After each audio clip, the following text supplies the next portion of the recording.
यह जो कुछ भी आज हो रहा है वह एक आम लड़ाई नहीं है, बल्कि यह एक ऐसा भयानक युद्ध बन चुका है जिसमें भारत की भूमिका को लेकर पूरी दुनिया की नजरें टिकी हुई हैं।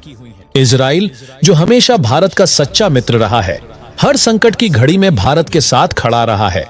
और अब जब इजराइल की मुश्किल घड़ी आई है, तब भारत ने भी कुछ ऐसा करके दिखाया है जिसकी कल्पना खुद इजराइल ने भी नहीं की थी। ईरान और इजराइल के बीच जो संघर्ष इस समय अपने चरम पर है, उसमें भारत ने जो कदम उठाया है, उसने दुनिया के शक्तिशाली देशों को भी चौंका दिया है। यह पूरा मामला तब शुरू हुआ जब शंघाई सहयोग संगठन यानी एससीओ की एक विशेष बैठक बुलाई गई। ये वही संगठन है जिसमें चीन, रूस, पाकिस्तान, ईरान और मध्य एशिया के कई देश शामिल हैं और भारत भी इसका एक प्रमुख सदस्य है।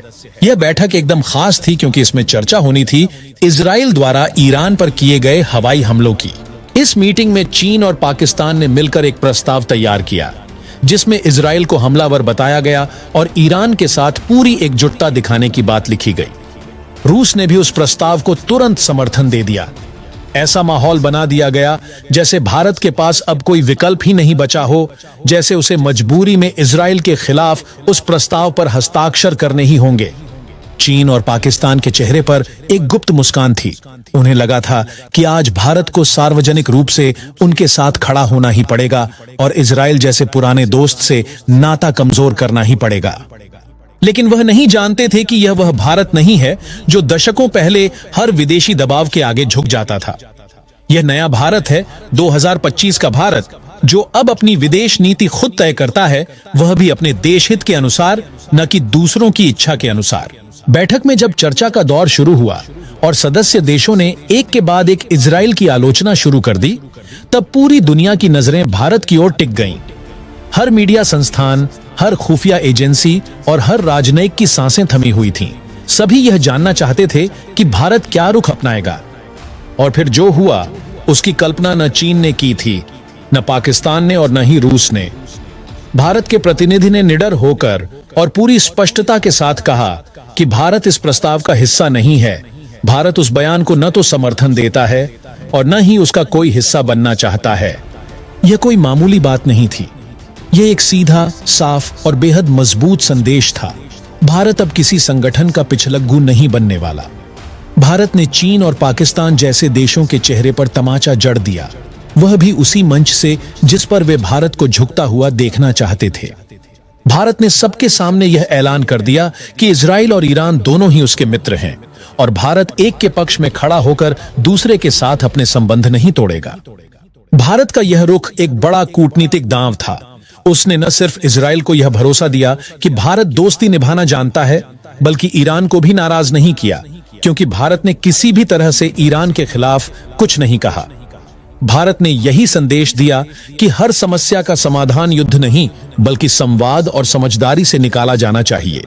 इस पूरी घटना ने यह भी साबित कर दिया कि अब भारत की विदेश नीति नई दिल्ली में तय होती है, न कि बीजिंग या मॉस्को में। लेकिन अब सबसे अहम सवाल यह उठ खड़ा होता है कि आखिर भारत ने चीन और रूस जैसे बहुत ताकतवर और प्रभावशाली देशों की नाराजगी का खतरा क्यों उठाया और इजराइल का इस कदर समर्थन क्यों किया।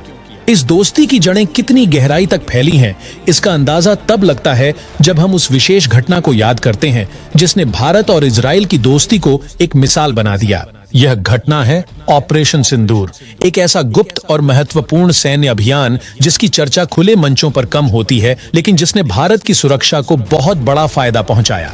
यह ऑपरेशन खास तौर पर उन छुपे हुए दुश्मनों के ठिकानों को खत्म करने के लिए शुरू किया गया था जो पाकिस्तान के कब्जे वाले कश्मीर के बहुत ही सुरक्षित और पहाड़ी इलाकों में बने हुए थे। इन इलाकों से भारत के भीतर गड़बड़ी और अस्थिरता फैलाने की योजनाएं बन रही थीं।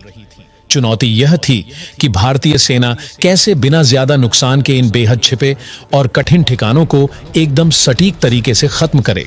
उस समय भारत को एक ऐसी आधुनिक तकनीक की सख्त जरूरत थी जो दुश्मन पर आसमान से हमला करने में एकदम अचूक हो। लेकिन जब भारत ने अलग अलग देशों से संपर्क किया तो किसी ने भी पाकिस्तान के खिलाफ खुलकर साथ देने से मना कर दिया। इसी घड़ी में जब हर तरफ से निराशा हाथ लग रही थी, तब इजराइल ने एक सच्चे मित्र की तरह सामने आकर भारत की मदद करने का निर्णय लिया।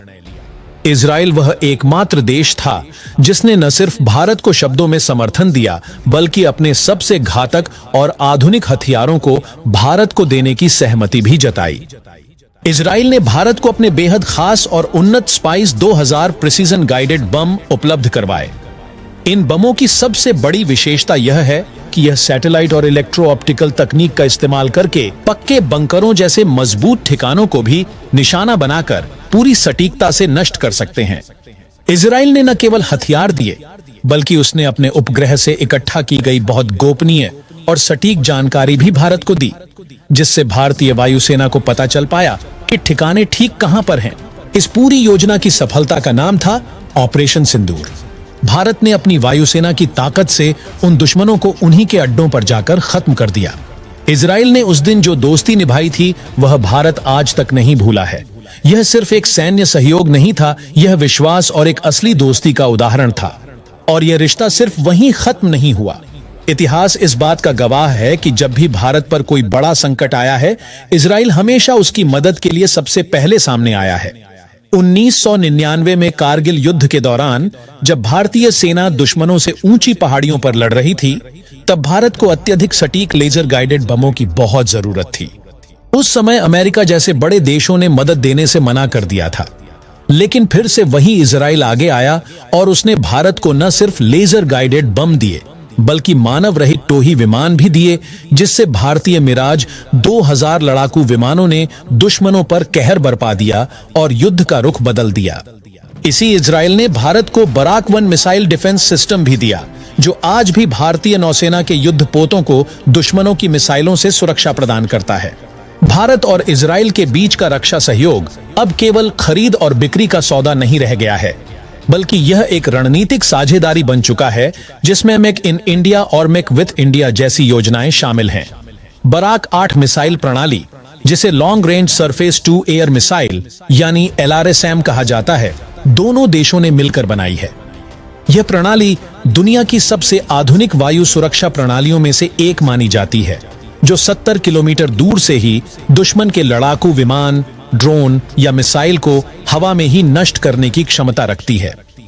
यह मजबूत और गहरी दोस्ती का ही परिणाम है कि आज भारत और इजराइल मिलकर आर्टिफिशियल इंटेलिजेंस, साइबर सुरक्षा और अगली पीढ़ी की ड्रोन तकनीकों पर एक साथ काम कर रहे हैं।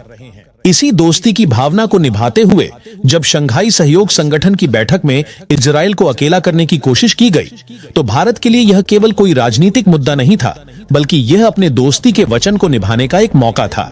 भारत ने दुनिया को यह बता दिया कि जो देश हमारे साथ उस समय खड़ा था, जब कोई और हमारे साथ नहीं था, तो हम उस देश को उसके अच्छे समय में कभी अकेला नहीं छोड़ेंगे। यह नए भारत की विदेश नीति का मूल मंत्र है, रेस्पेक्ट दो और रेस्पेक्ट पाओ। भारत के इस फैसले ने न केवल इजराइल का दिल जीत लिया, बल्कि दुनिया को यह दिखा दिया कि भारत एक विश्वसनीय मित्र भी है और एक आत्मनिर्भर, मजबूत राष्ट्र भी है, जो अपने निर्णय खुद लेता है।